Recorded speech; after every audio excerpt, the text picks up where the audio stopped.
பட்டுப்பூச்சி போலே வட்டம் போடும் நாளில் கட்டுக்காவல் ஏம்மா கன்னிப்பாவை வாழ்வில் தன்னைத்தானே யாரும் கட்டி போட்டதில்லை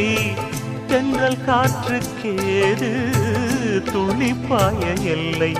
உன்னை வருத்திடும் எண்ணச் சுமைகளும் இன்றுதான் சென்றது வெட்ட வெளியிலே வண்ணக்கிளியென நீந்தும் நாள் வந்தது உன்னை வருத்திடும் எண்ணச் சுமைகளும் இன்றுதான் சென்றது வெட்ட வெளியிலே வண்ணக்கிளியென நீந்தும் நாள் வந்தது ஆவாரம் பூவே நீ வா